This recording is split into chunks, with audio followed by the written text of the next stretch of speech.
Algunas sí y otras no.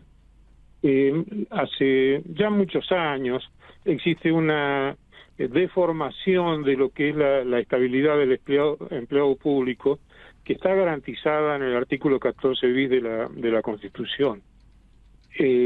Ha habido leyes de prescindibilidad y de por sí el Estado es uno de los más fraudulentos empleadores que tenemos, porque en forma permanente utiliza una serie de modalidades como los contratos de locación de obra, contratos de locación de servicio, contratos temporarios, contratos de planta política, contratos, con lo que se evade o se puede evadir la legislación. En este caso no es laboral. Una aclaración muy importante que hay que hacer es que los agentes del Estado no son sujetos del derecho del trabajo, en opinión mayoritaria que los laboralistas no compartimos, pero lamentablemente la Corte Suprema de Justicia ha dicho que los empleados públicos, en definitiva, no son trabajadores, o sea, no son trabajadores protegidos de la misma forma que son los trabajadores del ámbito privado. Raro, ¿no? Raro, cuanto menos rara la interpretación. Sí, lo que pasa es que se ha considerado que son sujetos del derecho administrativo, mientras que en el derecho del trabajo el trabajador es un sujeto de preferente tutela constitucional, y en el derecho administrativo se invierte. El sujeto protegido es el Estado.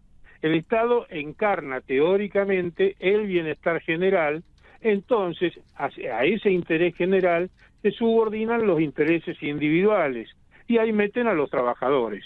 Claro. Esto tiene graves consecuencias porque mientras que en el derecho del trabajo rige el principio protectorio, en el derecho administrativo, por el contrario, rige el principio de subordinación a los intereses del Estado. Bien. Pero hecha esta aclaración, porque tiene consecuencias graves, también la mayoría de la jurisprudencia, porque los medios están haciendo alguna confusión, hablan de relación de dependencia y no es estrictamente, por esta razón que le expliqué, una relación de dependencia, y no estos temas no se debaten en la justicia laboral ordinaria. En principio, todas las contrataciones de empleo público son debatidas en el contencioso administrativo, lo que tiene también graves consecuencias, por dos motivos, porque el contencioso administrativo es normalmente mucho más extenso en tiempo que los tribunales laborales que de por sí tardan. Pero el contencioso administrativo depende de las jurisdicciones, pero estamos hablando de 8 años de juicio y demás. Pero doctor, además... Sí, doctor, una consulta que tiene que ver con un tema que nos, digamos, ha generado algunas dudas, lo saco un poquito de lo que es el Estado, ¿no? Los trabajadores y cómo, digamos, el Estado tanto nacional como provincial como comunal tiene estas características que usted ha referenciado muy bien. Pero bueno, hay un hecho que nos ha sembrado varias dudas que se está dando en nuestra provincia, lo pongo en contexto.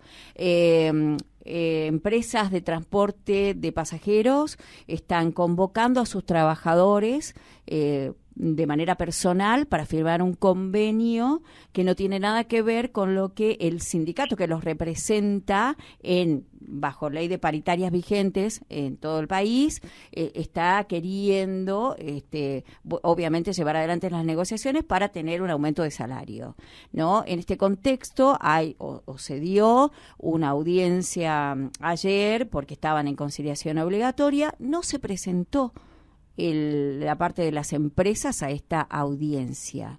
¿Eso qué significa, digamos, en materia de la ley paritaria vigente? ¿En qué situación está? ¿Es grave, no es grave? ¿Cómo se avanza? ¿Qué validez tiene esto que están haciéndole firmar a los trabajadores? Le respondo. No es la ley de paritaria la que se aplica aquí, sino es la ley 14.786, que es la ley de conciliación, precisamente lleva el nombre Ley de Conciliación Obligatoria. Esta ley establece que, producido un conflicto colectivo, el Ministerio de Trabajo dicta una resolución llamando a las partes a la conciliación obligatoria, que tiene una duración de 15 días hábiles, prorrogables por otros 5 días hábiles más. Prácticamente se va un mes. Durante este periodo, las partes no pueden tomar acciones de acción directa, es decir, los trabajadores no pueden continuar con la huelga y los empleadores, si han producido despidos o suspensiones, los tienen que retrotraer. Ahora bien, las audiencias son obligatorias, por algo se llama conciliación obligatoria. El problema es que normalmente ha habido un uso político y de acuerdo al signo político del gobierno ha sancionado o no al sindicato y muy pocas veces a la empresa. Pero las herramientas jurídicas están. La ley 25.212, que se conoce como Pacto Federal, establece las sanciones que corresponden cuando hay obstrucción a la labor del Ministerio de Trabajo. Bien. Esto quizás ustedes recuerden, en el año 2017, creo, durante el gobierno de Cristina Kirchner, por una también cuestión política, terminó aplicándosele al gremio de camioneros de Moyano una multa de nada menos que 800 millones de pesos. Claro. De aquella época, ¿no? 2017. Claro. Que bueno, después no se pagó, por supuesto, pero quiero decir que el Estado, cuando no se cumple con la conciliación obligatoria, tiene la posibilidad de aplicar multas muy importantes, porque las multas, felizmente, de este tipo, están ajustadas en función del salario mínimo vital y móvil, es decir, que no quedan congeladas en el tiempo, sino que de alguna forma se van actualizando. Uh-huh. Y Walter, generalmente las multas se aplican en función de la cantidad de trabajadores afectados. ¿Esos Entonces, convenios en tienen este caso, valor? ¿Cómo? Esos convenios que las empresas presionan a sus trabajadores para que firmen, fuera de lo que quiere el sindicato, ¿tienen valor? En principio no. ¿Por qué le digo?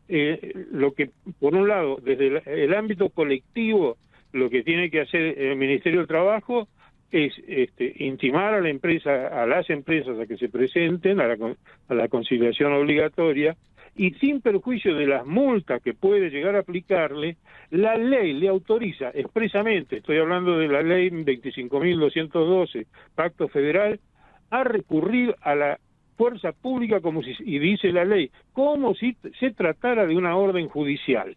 Es decir, el Ministerio del Trabajo podría, no conozco la circunstancia, el contexto de Jujuy, pero podría en este momento llamar a la policía y decir, tráigame acá a todos los empresarios que no están viniendo.